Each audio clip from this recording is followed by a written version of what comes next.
Hi everyone, this is Nikki from the design team, and I have a longer video for you today with lots of inspiration on ways to use your embossing powder. I have 3 different ways to use it and lots of card inspiration. We're going to make 4 different cards, and we'll kind of speed through those, but just show you the difference in what we're doing.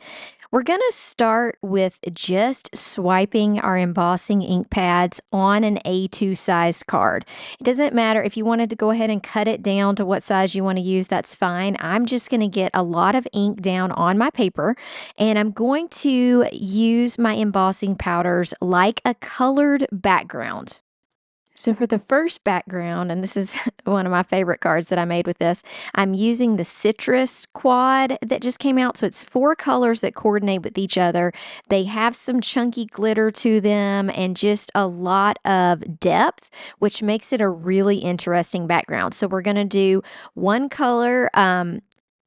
I go ahead and put all the powder on it before I heat it. So I'm starting with the red, and then I'm going to go to orange. So you can do this where you go ahead and heat and then add more ink and do your next color. But to me, it just seems easier to kind of lay all the colors down at once and then heat it up. So when you're using this wonderful glittery, chunky embossing powder, you want to start by heating the back of the paper, because if you take that air and you blow on the front, you're going to blow the heaviest parts off, which are usually the chunks of glitter and the extra stuff in the embossing powder. So you can completely emboss from the back, or you can get it mostly done and then come in the front and make sure that everything's already kind of stuck and just finish it off. And look how gorgeous this is. It turned out so beautiful. But I want to tell you, when you're doing a panel, sometimes you realize you need a little bit more of something on the panel once it's already heated. You could use your mixed media brush like this, or you could take your ink pad and go back over. So everything's already dry. So if you're wanting to add a little bit more, you could use either of those 2 options. I usually elect, if I'm going to do a pretty large section, I go ahead and use my embossing pad. I wanted to add just a little bit more on this red section, so you see that I'm going back in, and then I'll dip it back in the powder, heat it up again, and have a little bit better coverage. And sometimes you need that, especially if you accidentally blow all the glitter parts off or something, you used your heat tool kind of incorrectly, then you've always got options once it's dry to keep adding to it. So if you're going to cut your panel, you do need to give it a little bit of time. Make sure that that embossing is completely cooled down, because you will get pieces of that embossing sticking to your die if you don't. Now, to highlight this panel, I grabbed some colors and just kind of made them match. I will definitely put that in the description if you've got this citrus quad, but it can work with whatever colors you're using. Just kind of coordinate the background, and I'm using this stencil from Wow. I'm doing this really quick and just laying down the same colors so that it's gonna like kind of highlight that panel. So let me show you the final card in this final stencil reveal, and I think you're gonna see why you need to start using embossed panels on your card. They just give it so much fun and so much texture. Now I'm going to jump to the assembly. I did this as a masculine card because I have teenagers that are boys and they love cards that say like dude, happy birthday, or bro, happy birthday.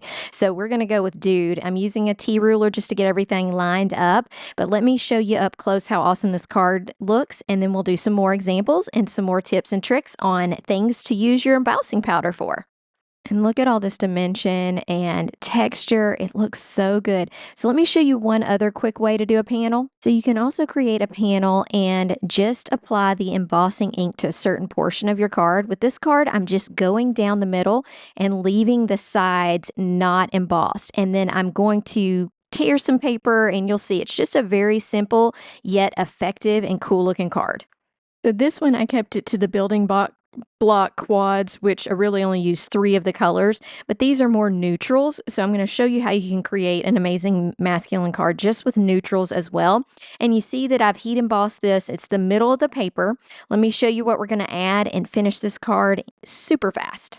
So I am just tearing just to create a more rugged look. So I'm just tearing some paper, and it's just my plain white cardstock. And then I'm going to put those torn pieces where it covers up the edges of that embossing. I'm going to grab some really bold letters and put a cute sentiment on here, and I'll show you what it looks like.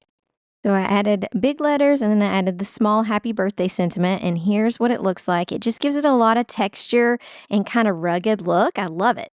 Okay, so our next way to use embossing powder is to create letters. I'm going to create some chunky letters and I'm going to create some specific embellishments. So if you don't have any embellishments and you want to make your own, I'm going to show you how to do that. We're going to start with this tool. It's called the Mixed Media Brush, and it's embossing liquid with like a fingernail polish top, is kind of what it's like. This is the easiest way to apply a good amount of embossing ink on small things. So I'm going to use it to paint on these letters. The reason that I showed you in the picture 3 sets of these letters is because I went on and glued the 3 sets together. So this is 3 layers of paper. It just tends to make it a little bit more sturdy and easier when you're heat embossing. Now, since your powder is wet, I'm trying to be real careful with my pickups, and I end up just kind of holding this from one side. So just be careful, don't burn your fingers. But I'm going to hold it from one side and heat up an edge, let it cool down, and then grab it with my tweezers.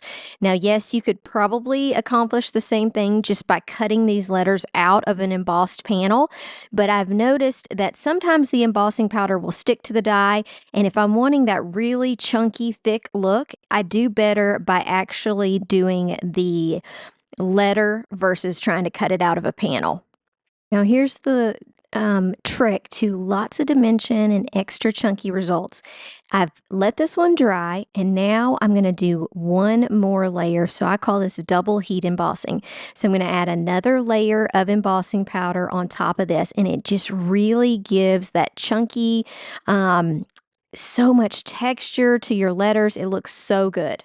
So I'm not going to show you all the other letters. I'll briefly show you the colors. I'm using the citrus quad, so I'm using 4 different colors, and we're making the word dude. So it has 4 letters, which equals these colors. So I just did 1 letter in each of these color, and once again, I double embossed each one of them. Now, as I started to put this card together, I felt like it was a little too plain and I needed some type of embellishments. I have my swatches right here and I have this crocodile punch. It's called a multi-hole punch. I will make sure to link it in the description for you. So I decided to just cut out some pieces of in different size circles from my little swatch. And then I'm going to glue them down like they were just meant to be there and like they were made by somebody else. So I'm going to add a few dots to this just to make it a little bit cooler. So I went to a smaller size in the hole punch and then I cut out, and they are teeny tiny, so you do have to kind of like shake it out of the hole puncher, but I cut out a very small green and a very small yellow to also add to that. So just be careful with those little pieces, but it's so nice to make your own embellishments with embossing powder. This is the easiest way I found to get it out was to use my tweezers and reach in and grab that little piece. But this would probably be, it'd probably be a great idea to like put these on a piece of sticky tape just to help you hold on to them on your desk because they are very small. So this is the first version of this card. When I looked at it, if my letters had been bigger, I think it may have worked fine, but I decided that I wanted a little bit more color, so I put like a color matching thing behind it, and it really gives it a different look, but I did use those homemade embellishments, and they look so cute. For our last card, I wanted to create a geometric card. And I thought about just stamping this with colors and then maybe just adding some accents with embossing. But as I thought about it, I was like, I'm just going to use embossing powder as like in place of stamping ink, basically. I'm going to stamp with a clear ink and then I'm going to use the embossing powder and layer these over each other to make a cool geometric card. I know that I want to kind of create a triangle shape with this card, and this card ends up turning out really quite interesting. I'll have to show you at the end. But I'm going to use clear and I'm going to create this cool pattern. So I started out with a piece of paper and I added the powder because we know we're going to be embossing this. I lined up my first triangle and I used that yellow tape over to the side to kind of keep me in a triangle formation, just to kind of stamp up along those. And that is going to really make the difference in this card. With this intricate of a design, I know that I'm going to go ahead and heat emboss each of the triangles separately. So I'm using that piece of tape at the top of the stamp wheel, as you can see the blue and yellow, to be able to line my card up easily in the same place. So depending on what you're stamping on, just so you know exactly where it was before, it will really help you to keep that lined up and keep your geometric card going if you've got yourself a marker. So we're going to start with this one. I'm going to go ahead and emboss it. I am cleaning off any extra, and we're using the building blocks again, which this one is kind of a brown color. And let me show what I mean. See how I can line that up so easily, and then I can put my piece of tape that I've got over here right back where it was because it's still stuck to that pad. So then I can keep everything lined up, and this makes such a huge difference in geometric cards. That's my biggest advice on geometric cards, is to make sure that your lines are straight. I'm just adding a rotating set of colors. I'm going to use the same 3 colors that I used on the hay card. It's going to be a brown, kind of like a light gray, and a black. And now, once you get your pattern established, you really can go in and, if with a stamping platform, add a lot more stamps at a time to make this quicker. So with the next one, I did several because now I'm up to the color black, and I knew I wanted several pieces to be black so I could do all those at the same time, which was really nice. So once I finish all my triangles, all I need to do is put on my sentiment, and I'm going to fit it right here. And my original intention for this card was to keep it horizontal like this. But then I realized that this card, because it is geometric, you can flip it 2 ways. So tell me in the comments which one you prefer, horizontal or vertical.